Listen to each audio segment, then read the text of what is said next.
This is the Whole Care Network.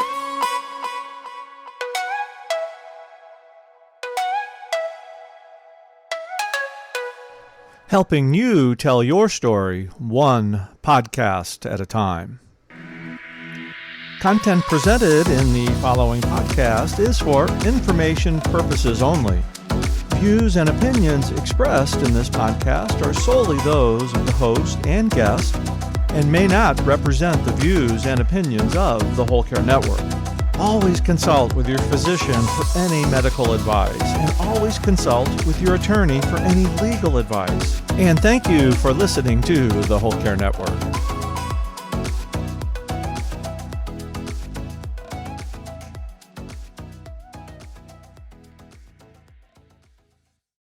This is Sarah, and I just want to take a moment to speak to you about this week's sponsor, Favor. Favor, Inc. is a statewide family-led nonprofit 501c3 organization that is committed to empowering families as advocates and partners in improving educational and health outcomes for our children. Favor is the Connecticut state organization of the Federation of Families for Children's Mental Health. Favor offers a single place for families with children who have medical, mental, emotional, and behavioral health challenges to find information, assistance, and training. To find out more about Favor, please go to favor-ct.org. We are grateful for our opportunity to work with Favor as a sponsor, and now on to the rest of the episode. Hello, everyone, and welcome to Caregiver Chronicles. My name is Sarah, and today I have Margo Rose with me as my guest. Margo is the author of the book Body Aware Grieving, a fitness trainer's guide to caring for your health during sad times, and also the host of the podcast Body Aware Living. And she is also a personal trainer for over 20 years. Hello, Margo. How are you doing today? Hello, Sarah. I've been so excited to talk with you and looking forward to this moment to connect with you and connect with all of your, busy and kind and sweet people in your community. So it's really great to be here. Thank you. Well, it's so great to have you here. Thank you so much for being here and taking the time to talk with me. I know we chatted before and we had such a good conversation. It means a lot to me that you're here. So thank you so much for being here. Would you like to further introduce yourself to my audience? Well, since your audience is about the caregivers, I would just say that I've been supporting caregivers for a long time through having done fitness with seniors. And then a lot of the people who were calling me were the adult children of the seniors who were struggling to live independently. And they were often having a lot of conflict, meaning the senior wanted to be independent in their home and the adult child. And this is where your community might come in. They were often juggling care for their own selves and careers and children with an ailing parent who was wanting to stay independent. So it was usually the sort of frazzled, sandwich generation family caregiver that would call me and they'd be like, can you help me with my mom? She's, falling down like a bowling pin and we just can't get her to, take the help that we think she needs so that we've got more time to care for our other responsibilities. So I sort of ended up being like caring for the whole situation, caring for the whole group of people. But the passion really became caring for those adult caregivers that are trying to do too much. And their own care and their own health was often dangerously at risk. So that's really what I've adjusted my direction towards right now. So that's a little more information. Awesome. Thank you so much for that. And do you want to talk about how, what your inspiration was for your book, Body Aware Grieving? I've gone through my own series of really hard times. And so no one says, I know what'll be fun. Let's go into the grief business. Like that'll be easy and fun and tons of money. Like people go there because they've been through their own hard times and they want someone else to suffer less. So that's the core inspiration. But in my own life and in helping my clients, what I've seen is that people's health would decline rapidly. When you're feeling good and everything's kind of going right in your life, you'd see, I'm going to have my fitness goals and I'm going to go to the gym or whatever people want to do or think they have as the only path towards staying fit.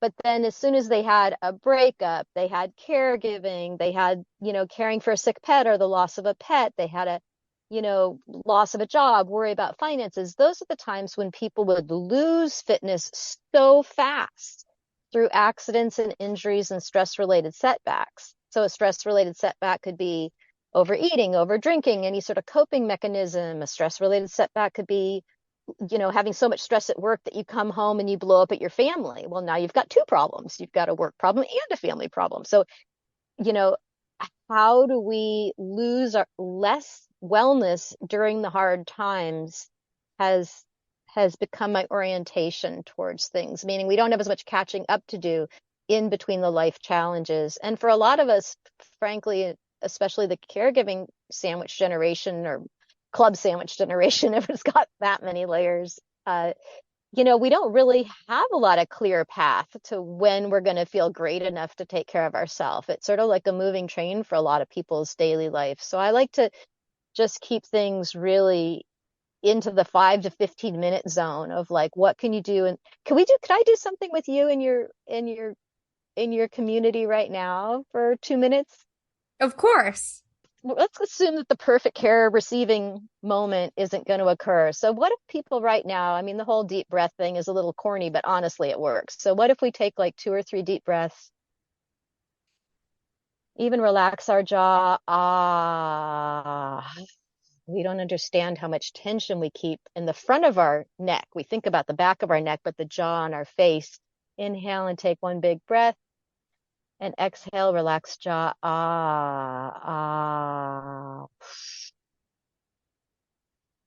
And we could take a couple more of those. I don't want to take up your whole show. But the next thing I would ask people, especially because caregivers feel like they don't have a lot of control over their life. A lot of times if they could change the things they need to do, if they could change the people who needed care, they would. You know what I mean?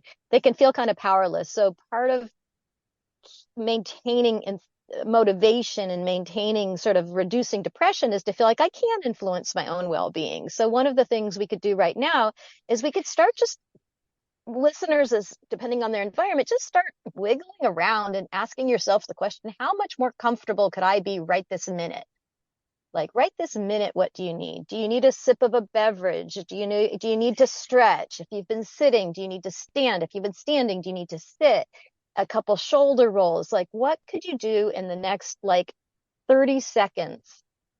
Cupping your eyes if you're not driving currently and you've been looking at a lot of screens, wiggling your fingers if your hands are tight. Like if people can do something like right now and for the next less than a minute that helps them feel even a little bit better, I feel like it can reduce that super dangerous undertow of potential depression that I think a lot of us can struggle with when we're overwhelmed. So I would just invite throughout our whole talk and throughout the rest of the day that your listeners kind of ask themselves, how much more comfortable could I be right now? Like our bodies, what could our body be doing that's more comfortable right this minute? Start now. The perfect time isn't going to just necessarily descend from the skies in front of us. We have to take it. We really do. Yeah, no, I really like that. And honestly, like the relaxing the jaw, I was doing it, but I was trying not to do the so like it didn't get too crazy on the podcast, like the sound. I know that this is audio only, so audience, imagine me taking the breaths and awing out, and it kind of reminded me of a stress relief technique that I love, screaming. Yeah. Yeah. And where's your favorite place to scream? I'm just curious. I usually put Rage Against the Machine on as loud as I can, and I just scream with them so I look less like a crazy person. That's or Slipknot or like some kind of heavy metal song, and you just scream along with the song, and you don't look like you're just standing outside screaming for no reason. You're screaming to the song. Are you out in nature or are you in your car? Usually I'm in my kitchen. In your kitchen. Okay. Usually I'm cooking dinner. And I got one kid trying to steal food as I'm cooking it and stick his hand in a hot pan. And another kid getting mad because I asked him to wash one dish. Oh, wow. So yeah. Oh my goodness. When that happens, it's Slipknot time. It's what time? Oh, is that your favorite music? That's your favorite. Not time. Yes. Heavy metal. scream along music. Yeah, yeah, absolutely. All of that. And I mean, it could turn into a whole other podcast, but especially for caregivers, again, if we just talk about the face, I'm like body aware this and body aware that. But especially for us caregivers, we might not realize how much facial, throat, and chest control it takes to be whatever that other person. Caregiving basically means at this moment, what that person needs is more important than what I need. And that's unsustainable, right? We can't always have what that person needs is above what I need. But what that means is that, a lot of times we might be really like getting irritated, getting frustrated, but we're controlling our voice and trying to speak calmly. We might be, with someone who's losing their hearing and they don't want to use a hearing aid, or maybe they have dementia and we're repeating ourselves over and over.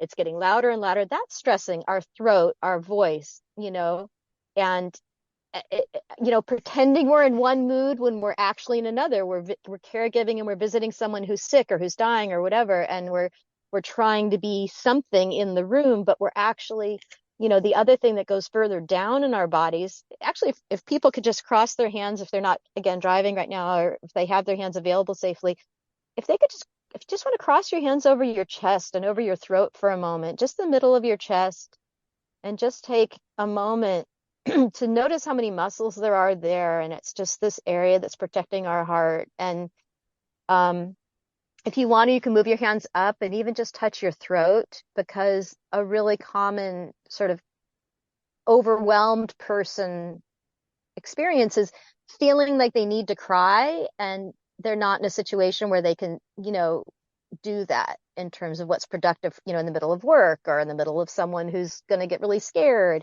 So trying to not cry takes a lot of, I mean, are you noticing? I mean, does it take a lot of physical kind of control and muscle to try to not cry or try to not say what you really feel? Am I going in a direction that makes sense to you? Yeah, actually, it's funny because this weekend on the caregiver retreat, I'm not a crier. I've never really been a big crier. I didn't cry at my wedding. I didn't cry at my grandmother's funeral. I watched every episode of This Is Us and didn't cry once. Um, I've watched My Girl without crying. I mean, I was traumatized, but I didn't cry. So but I think it's from like you're saying, the years in healthcare, the years working in healthcare, where it didn't matter what I thought or what I felt. I needed to be there for the person that I was with at the time. It didn't matter what thing was going on in the next room. I needed to be there straight faced, or even happy, and trying to look happy and upbeat and positive for the person that I was caring for. So it is really hard to shove those feelings down, but I got so good at it. I kind of like forgot how to do that release. And this weekend I learned how to cry again. So That's incredible. I mean, before we started this actual podcast portion of our connection today, Sarah, you were mentioning just briefly about this event that you went to that I saw a couple photos on Facebook. It just sounded like the perfect thing. Do you feel like sharing with your own listeners, like what was so great about this weekend for you? yeah, I'm going to talk more about it in another episode, but I did go to the Brutally Beautiful Retreat with caregiving.com. Wait, I'm sorry. Can I hear the name of that one more time? I sort of didn't catch that. Brutally Beautiful Retreat with caregiving.com. Ooh. Mhm. And it was a really good time. It was, first of all, I met like 10 of the most, 11 of the most amazing people I'd ever met in my entire life. We were well cared for, and it was such a good time. It really was. And there were hard moments where we did a lot of like self-work. But I knew that was going to be a thing. We zip lined, which I'm terrified of heights, and I can't believe I did it. And we cheered each other on, and we didn't just cheer each other on like the zip line and like with the things, but like with everything, and it was a really special thing. And I do want to talk more about that later. I'll get like more into detail on that down the line on Caregiver Chronicles, so stay tuned. But yeah, it was a thing. So thank you for, mentioning it. Well, that's that incredible thing. Like uh, it was a group of caregivers all out being the care receivers. That's Yeah. exciting. That's Yep. really It exciting. yeah, it was. It was really, like I said, it was really, really great. I do want to talk more about like body aware living. So we were doing the throat and we were talking about crying. Well, we were talking about crying and trying not to cry. So it's like trying not to say what you really think, trying not to cry when you feel like crying, trying to keep a straight face when trying to act energetic when you're exhausted. All this like trying to change how we really feel is involving our physical muscles. So, there's like all these different levels, but if we want to be really like exactly in the moment, it's taking a lot of muscles in our face and in our body to do those things. And so the one thing we might have immediate access to is our own muscles in our own body and just the awareness of like kindness to ourselves. That if we're, for one thing, if we're exhausted, all that muscle use, how to think, well, here's what I really want to say, but here's the situation.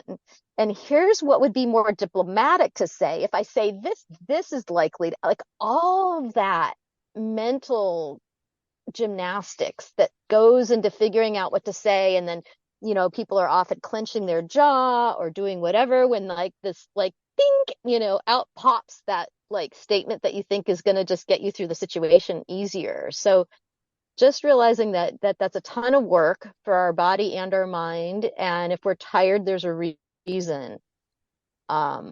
and then addressing our physical moment of, well, which muscles are tired, which muscles are tight, which muscles haven't gotten strengthened. Like, for you, cheering, you were in a group of people cheering. Well, cheering is fantastic. You know what I mean? Cheering is like this great, huge, like what, I mean, being cheerful and cheering. Like when you were cheering for each other, were you like yelling? What were you doing when you were cheering for each other? Clapping, yelling, sending each other signals that like, hey, I hear what you said. I love you. Like, I'm proud of you. What was a Those types of things. signal? I mean, what was an example of a signal? I know we're doing Just audio, but putting your hand over your heart and just, sending heart energy out. nice. So it That's was just, beautiful. it was really cool. But yeah, cheering, again, yelling and screaming is therapy. I don't care what anyone says. It just gets out the things. It's a good release. Well, and other people who are talking too much or talking too loudly or repeating things, I mean, for them, just silence, hearing silence, finding silence, creating silence in their body. We know that for, I know I'm doing a lot with the upper head and neck, but we know, oh, the back of my neck is tight. Back to this idea of like voice, like our vocal cords get tired. The muscles that produce sound get used. So some people might want to yell. Other people might be like, I just need to not speak.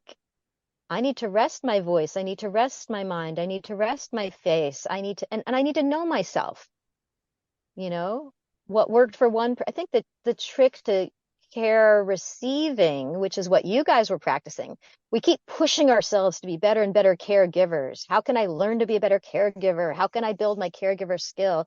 But you were talking about a retreat weekend where everybody was learning how to be a care receiver. And I think that's a completely legitimate skill set. How do we become a better care receiver?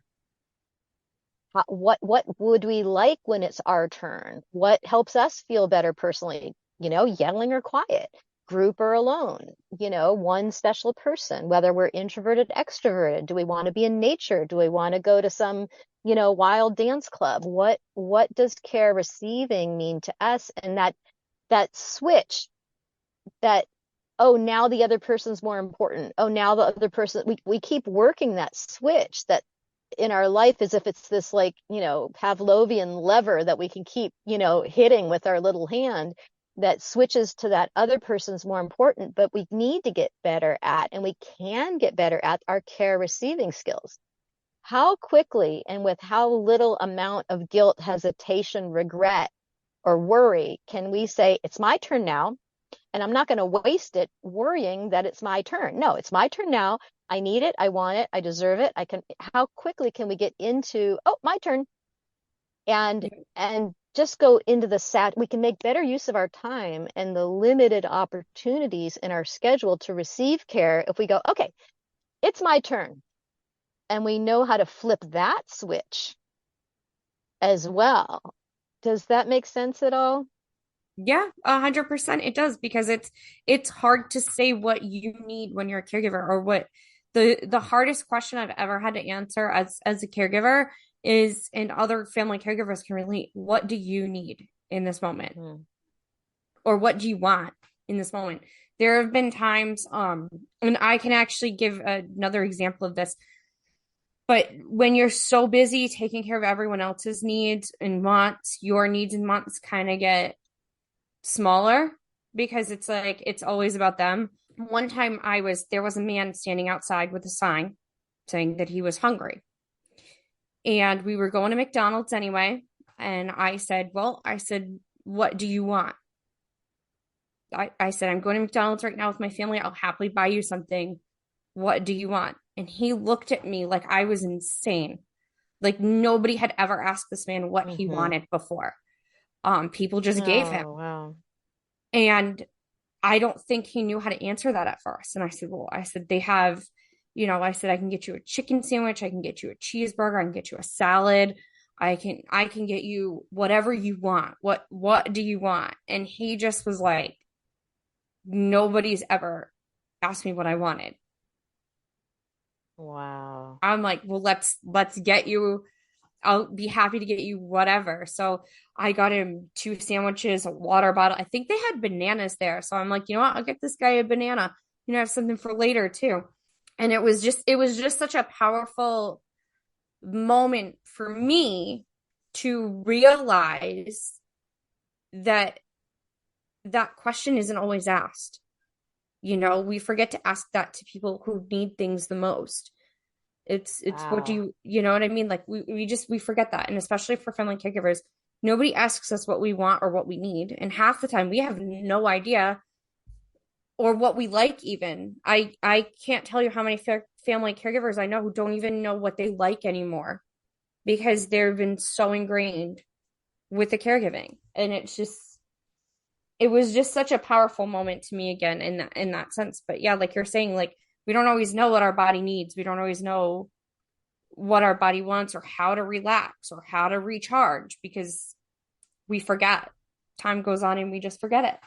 So, Well, and there's different phases of life. Like if we've been in a we're not the same person as we were every 2 years, or before being a parent, after being a parent, caregiver, not a caregiver.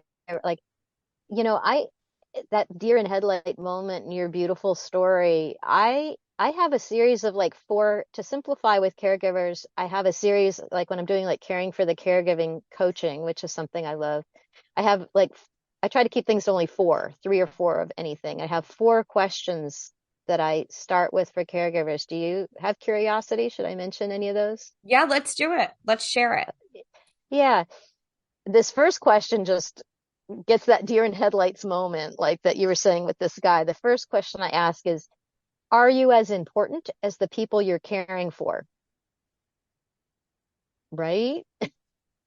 People are just like, whoa, heavy. And then the second sign, and we've sort of been touching on this a little bit, is the second question is, what are the signs that I need help? What are the signs that you need help? And then the third question, it's sort of related. This again is like sort of one of these deer in headlight questions, the first and the third. What makes this easier for me? When there's a moment in your day and there's a million directions things could go, that question, well, what makes this easier for me, it doesn't mean that every single time you're going to get to go do that thing that makes it easier or easiest for you. But it's like getting the ideal parking spot. What if we knew how to, like, that would be the ideal, and we circle outwards from something that is more and more challenging and less what makes it easier for a specific person. And then the question is what you were talking about, not, how do I get the help I need when it's our turn? where are our resources and which ones are going to be effective, and how do we flip that switch? It's like, it's my time now, or it's my turn now, or it's my emergency now. We don't, in our caregiving plans and in our caregiving structures, we don't have it usually figured out enough. Well, what about when I'm the one having an emergency? And it doesn't do anyone any good to have a plan that's so vulnerable that when we go, oh, what are the signs that I need help? I'm showing those. What would be some examples of signs that someone, or that you, when you need help, what are some signs that's other than, screaming in your kitchen when you're holding knives and fire and you're screaming in your kitchen? I mean, that could be one. What are some common signs in yourself or that you've heard in your friends in your community, your friends of friends of the show? What are some common signs that you've noticed that people are like, oh wow, that person they need some help? Yeah, it's with me, I'm very fortunate. Like I said, for a family caregiver, I have an amazing support system. I have a group of 5 very close friends that I can count on for anything. I have a family that I has always had my back, and my husband, like he's a fantastic father. So when I even start to get to that point where I'm showing signs, my husband will recognize, like, hey, maybe you need a girls' night. Like, why don't you invite a friend over and have some wine with your friends? Or, you know what, just go for a walk, or go do something, do something for just you. And I recognize that I'm privileged to have that. Not all family caregivers have that. I'm very privileged to have the support system that I have, and I'm very grateful for my support system. But that's the hardest thing, I think, again, for family caregivers, is recognizing those signs of, like, when is it too much? When are you done? And again, family caregivers, we're always putting ourselves last. And most family caregivers will tell you that the person they care for is more important than them, or their needs are more important than the caregiver's needs. And the fact of the matter is, without our caregivers, the people who need care have nothing. So the Absolutely. importance is equal. It's an equality, not a hierarchy. That's just my thoughts on it. Thank you for asking those questions. And I hope, again, I just want to say, I hope my friends of the show, my audience, the people who are listening, I hope that you guys are asking yourself those questions too, and answering them along, just because I think that they're so important. And when you find the answers to those questions, I think it's a good way to figure out where you stand as a caregiver, and just what avenues you can go down for support. So I really love that. Could I stay And I curious? Can I stay curious for one more second? So absolutely. the in your terrific story, you were like, oh, I have people around me who are like noticing changes in me and helping direct me towards my effective healing moments. But I'm so the smaller the signs we need to experience, the faster we can do things before they've accumulated and we're screaming with knives. So what are some, like, what are some things that you notice in yourself, or that maybe your husband or some of these caring friends, what are some of the first signs that you're beginning to get a little off kilter? Like, what do they see or hear or notice in what you're doing that they're like, she's escalating here? It's usually anger. That's my first sign. Usually I'll start angry cleaning, or getting mad, or like expressing anger over like dumb stuff. Not like the big problem. I'll pretend like the big problem isn't there while I get angry over a little problem.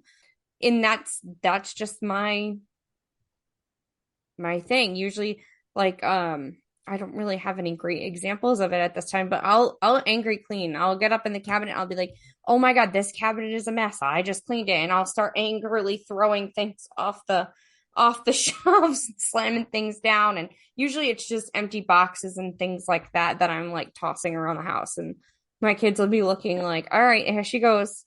And my son will be there with the trash can, like trying to catch the boxes, like in the background, like, like, yeah, okay, mom, and it's usually, but that's usually the sign of like, okay, mom's about to pop. Like everybody, let's either give her space or find a friend for her to spend a day with or whatever it is.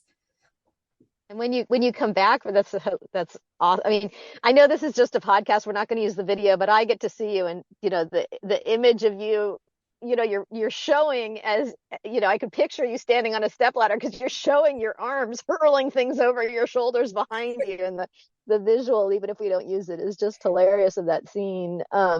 So when you come back from some of that, okay, Mama went and had her wine and a matinee or whatever she needed. When you come back from that, how do you feel and behave differently, and what do people notice when you've had that even a couple minutes or hours of the care you need? How do you present differently, and how do you feel differently? Usually it's apologetic. Usually it's like, hey guys, sorry, I flipped out on you earlier. You know, that's always the first thing because again, when you're at the brink and you're at the breaking point and you're frustrated and you're expressing that frustration to those you care for, those around you, even those who don't like have anything to do with the situation, you just call them and you vent and you realize like, oh crap, I'm screaming at my friend right now who had nothing to do with this. And it's like, hey, I'm just so you know, I'm not screaming at you, I'm screaming to you.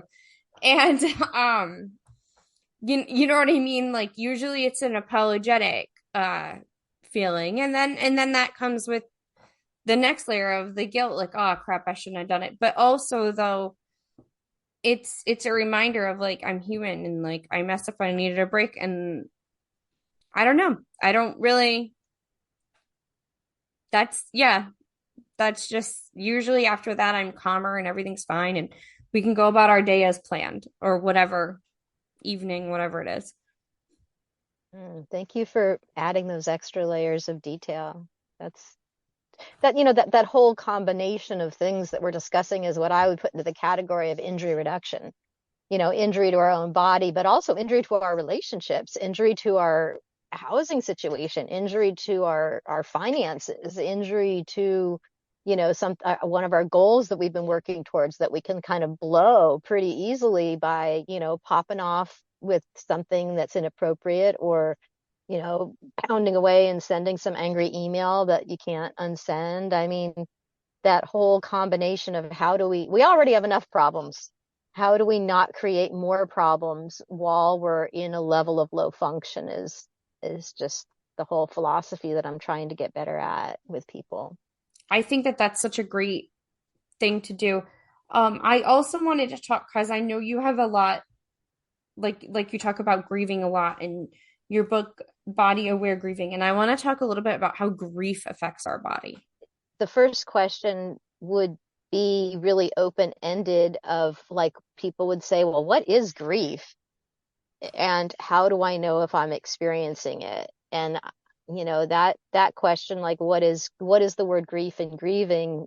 I would say that grief, I define it really generally. There's a lot of definitions out there, and it's as personal as each one of us.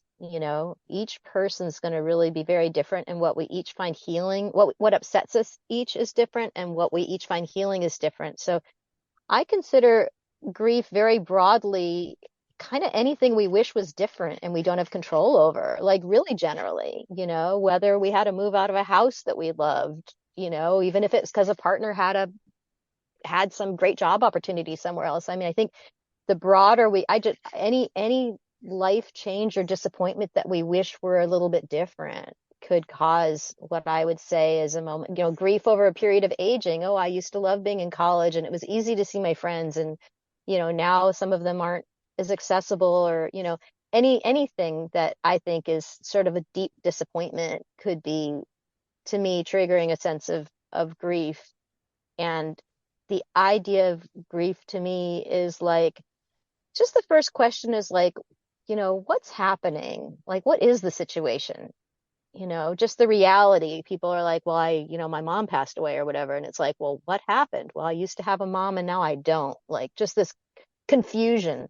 I think grief is usually related to some life change. And I think initially part of what can be soothing to this experience of shock, especially early on about a change, is is this confusion of grief. Like, oh, I was dating somebody and now he hasn't called for 4 days, or you know what I mean? Like, wow, I went from being excited to thinking I might have not be, dating this person I was excited about. Like what is happening? Just the reality of it is going to be soothing. Oh, this was that, and now this is this, and I think the next question about grief and grieving is like, what's real and true for me for this moment? Like, what am I actually feeling? Even if it's just, some people don't want to do that moment because they feel like I'll just lose control of my emotions and I don't have enough time in my day to go as deep into what. So part of what I'm trying to do is help people create like a healing action plan of like, how do you come up with, activities as small as 5 to 15 or even less minutes per day that will let you uh, have access to like, what am I truly feeling right now? I might need to go pretend I'm feeling something different or sort of force myself to function differently in a minute. But what's real and true for me right now? And how do I ask myself that often enough that there's not this huge backlog of emotion behind it that we feel like I just won't be able to pull it together again and get to my next task? If we ask ourselves I might need to put a mask on and fake it till I make it to get through that next appointment or part of my day. But to actually ask yourself more often, what am I truly feeling right now? What's real and true? And I might be kind of going off in a couple different directions, but I think those are questions necessary before you can be more efficient and effective at seeing, okay, so that happened. I'm really disappointed or sad about it or mad about it. And, what will help me feel better in the 5 minutes that I might have right now? And how do I do something right now that's going to address the fact that I'm feeling X because of Y? And I think that's what I call skillful grieving. I think just like we can get better at caregiving, we can get better at being the care recipient. We can flip those switches. The more we have confidence that we can flip on the switch of like whatever we call grieving and switch it back off when we need to sort of get through that next moment or drive safely, whatever we need to do. I think the skillful grieving is, I forgot how I define it in the book, but the skillful grieving is the ability to approach a difficult situation or emotion in a way that helps us feel better and not worse afterwards. And that's Yeah. what I think we can get better at. Yeah.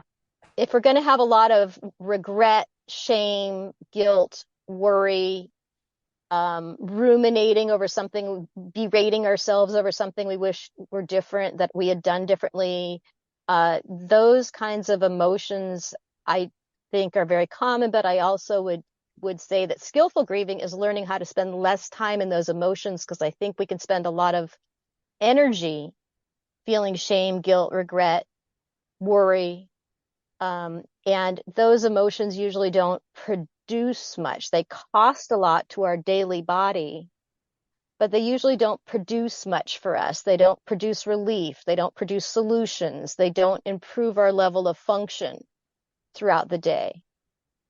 Yeah. So a lot of this has a ton of layers. I've been working on this stuff for like 25 years. So there's a Yeah. lot of layers No, to this, and I don't want to take over the whole show, but they're yeah, all kind of no. linked. But like you're saying, like there's a lot of layers to it, but it's so important. And also just the fact that like acknowledging that you're feeling bad, Yeah. it's how many people don't make the time to just acknowledge that like I'm still upset about blank, or you know what I mean? I'm still brokenhearted because blank. And like you said about masking it for the next person, like yeah, a lot of times, or the next activity or whatever, a lot of times you do have to do that. A lot of times you do have to put the back on that. That's life. It shouldn't be shameful, but it also shouldn't be shameful to feel bad about a situation either. Like both things can coexist, you know? You're not just trying to replace the bad feelings with a positive feeling, you know? It's you're acknowledging it and like, okay, how can I address it really quick right now? And then what do I got to do next? Yeah, that's what I would call, you know, again, I think that's in my book. I haven't read my own book in a little while, but I have a transition 10. is something I do a lot. So it could be 10 seconds. It could be when you're in the bathroom. It could be before you start driving for sure. 10 seconds, 10 minutes, 10 hours, 10 days. There might be certain situations we need 10 months to deal with, you know. But how do we have, let's just say as short as like a 10-second transition to say, I like what you just walked through was perfection. I couldn't have done it any different. I don't even know how to quote what you just said immediately. We'd have to look at the transcript from this. But you said, here's what happened. Here's how I feel. Here's, what I need to do next. And I do need to make a transition. Here's me consciously making a transition from how I currently feel in this one circumstance to what I need to do next so that I can do that next activity more safely and more skillfully and not create some new additional setback, like I said. So that process, even if it's just 10 seconds, and I would encourage it between, like, if you're going to sit in your car, like, take that extra 10 seconds, 10 minutes, if you have it, and just make sure that whatever you're currently upset about, you've acknowledged the part of you that's real and true for enough that you can ask yourself, am I safe to drive right now? And sometimes the answer will be no. It won't always be convenient to give yourself the care you need. It won't fit into your plan. It's not in our plans a lot of times to have our own emergencies. But, if we could look, that's why I like to look at something I call the Wellness 100. I don't know, we talked about that in our first phone call when we weren't recording, but this idea of like, you can give yourself a score from 0 to 100, 100 being you at your highest level of function, 0 is complete lack of function. And you can say, well, how well am I functioning right now? What are the signs that I'm functioning well or poorly? Oh, I just hit my knee and I didn't know why, or I'm yelling, what's my current level of function on a scale of 1 to 100? And then you can say, well, which activities can I safely accomplish at the level of function I currently have? And the goal of having a little bit of math, a number attached to it, is also again meant to reduce any sort of hesitancy or guilt or shame. It's like, if you have signs that you're a low level of function, like on a scale of 1 to 100, you might be like, okay, I can't stop crying. I couldn't decide what to wear, what to get dressed. If you sit in your car, I was holding my toothbrush, but I couldn't remember whether or not I'd already brushed my teeth. All right. So you've got signs that there's a level of function that's hovering down around 50 or lower. And you might just save yourself a whole heap of trouble by going, I am not well enough to drive right now. Period. Yeah. Period. No, it's not convenient, but neither's having a car accident. So yeah. The math is meant to make a quick decision that's skillful without a lot of emotional, oh, but I really need to go do X or Y, or this person's relying on me, or this person I'm caring for has the doctor's appointment. It's like, well, don't hurt yourself and others. If you're not ready to drive, you're not. And it's not going to be convenient to say, I'm having an emergency and whatever else needs to be canceled right now. And also we do that with our physical health without even like thinking about it. Mm-hmm. You know what I mean? Like with our physical health, like if we get sick with the flu, we know we have the flu.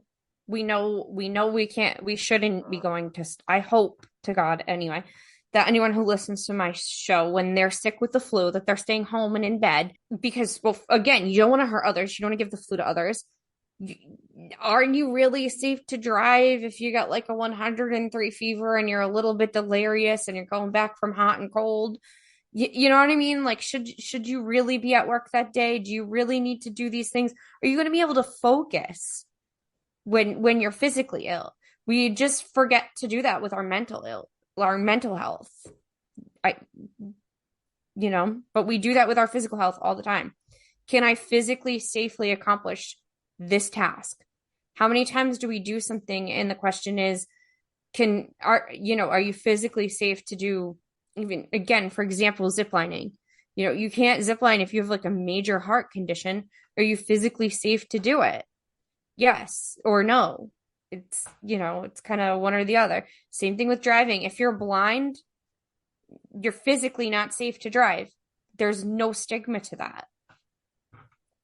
Yeah, that speeding things up with when you said no stigma, and then there's the stealth stigma. And and on that word of stigma, we use the words mental health and physical health, and I'll use those expressions because I know that they're really common, and I know that people generally have a sense of what they mean when we say mental health versus physical health. But I personally would go a whole big step different and say, all health is health, because where is mental health? It's in our brain. Where's our brain? Our brain is in our body. And how do we know we're having bad mental health? We're having a low level of mental health because we're doing something with our body that's showing ourselves and others we're not well. If you're pounding your hand into a brick wall because you're having a mental health issue, you're having a physical sign that you have. If you can't get off your sofa for 4 days and take a shower, you're having a mental health issue, but you're seeing it displayed physically. There's hardly any mental health problem that we could be having that we don't know we're having it, or because we're displaying something physically, So this distinction, again, one has more stigma than the other very commonly, but I would just say that all health is just health, and even mental health. By the time we have a sign that mental health has degraded and needs our care and needs our patience and needs our focus and needs our healing, by the time we know that, there's something physically demonstrating to ourselves and others that this isn't going to work, you know.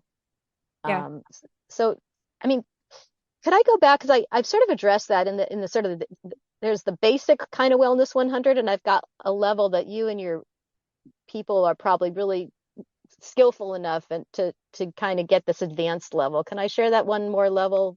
of course. Did I do that? Yeah. So the wellness 100 is exactly this. So it's like the level of function, and it's based on how well each person usually functions. Don't compare yourself to anybody else. What's you on your best day? And that's all you're ever going to have is you on your best day. And then maybe today's not your best day. So where are you? Right. So I also, this advanced level, the fancy level for the caregiver chronicle community is 2 scores on the wellness 100. So one score is how you're feeling, which is what I would say is more emotional. And the other score is how you're functioning, because those scores aren't always in accordance. They're not always the same. And we gave some examples when we were talking just on our own, but it's sort of like you could be feeling really depressed. And we have a lot of examples of this that people, oh, we didn't know. They were going to work, they were smiling, they were answering phone calls, they were driving safely, they were, sitting at a restaurant ordering their food. They were functioning at a high level, but they were feeling depressed, sad, anxious, and even suicidal is of extreme concern.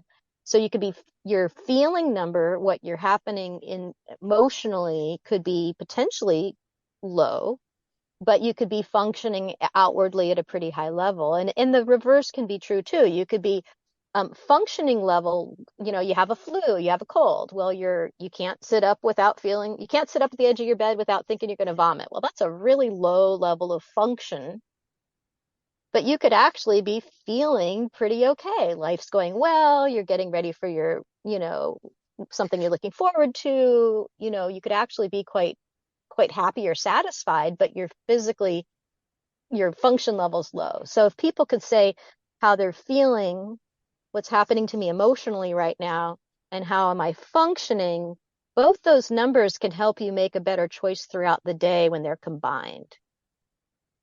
So we talked about switching back and forth between here's the life event that I might be sad about or grieving about.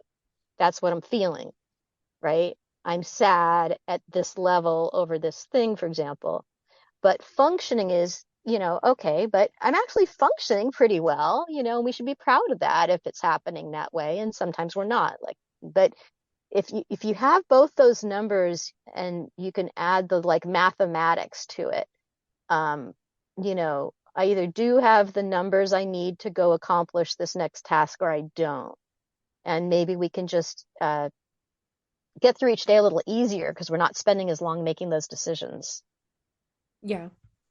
No, I really like that. And I like that there are two different skills. And again, you can get the stomach bug and mentally, not be struggling emotionally. You can just get the stomach bug and be like, okay, I have the stomach bug. I'm going to spend the day in bed. It doesn't mean your mental health is struggling, and again, vice versa. Physically, you can be doing great, and mentally, you can be, again, taking it back to music or movies. Robin Williams, Chester Bennington, we always saw them smiling and happy, and um, so many other celebrities I can think of that just seemed like the happiest, like nicest people. And then, just they just weren't. And nobody saw that because again, with the mask and instead of them, maybe they just kept masking and masking and masking. I don't know. Um, until there was nothing left of them. There was nothing left for the mask. I don't know. um but yeah, you can be so low in that and still be getting things done. There were times I wanted to die, like I really wanted to die, and I still managed to somehow or another get my family fed and get things done, even though I wanted to walk in front of a bus or whatever. And again, I just want to say this too really quick. This is so important for my friends of the show, my audience, my listeners, anybody listening. 988. If you're feeling that way, if you're on that scale and you're really low on that mental scale and you need support, 988, you can call or text. It's the suicide hotline, or 741-741. You can text home to them, and that is a crisis text line. Nobody is going to show up at your house with butterfly nets or a straitjacket. I just want to let you guys know that right away. That is not what happens when you call those lines. So don't be afraid to reach out for help if you're feeling that way. I mean, your honesty in sharing this is super touching, Sarah. I think the honesty to say I could feed my kids, and I was actually, it sounds like you were actually contemplating. You were at the point where you were so low that you were actually contemplating Yeah. suicide. I Yep. mean, thank you for being willing to share this. I think this is the unspeakable thing that we need to speak about more, because when stress gets too high, just about anybody could feel that way. I mean, very few of us wouldn't at some point if enough combinations of things are hard at the same time. We're going to cut this week's episode of Caregiver Chronicles here, and Margo is going to be back next week, and this is going to segue us into a heavier topic on suicide. Margo, really quick, where can my audience find you? Well, thank you, Sarah, and I'm glad we're going to just continue this deeper discussion. But people can reach me at bodyawareliving.com is my website, and people can put their email address there. There's an area on the bodyawareliving.com website for stay connected by email. I don't send out very many, but it's a way to keep up with what I'm doing. I want to try to have a really low cost way for people to have access to some of my like fitness and some of the coaching and stuff at a really low. Not everyone can afford private stuff. So I'm trying to research what it would be to have an app. So that's just something I'm working on, and I'd be able to let people know by email. I also have my own podcast, like you said, Body Aware Living.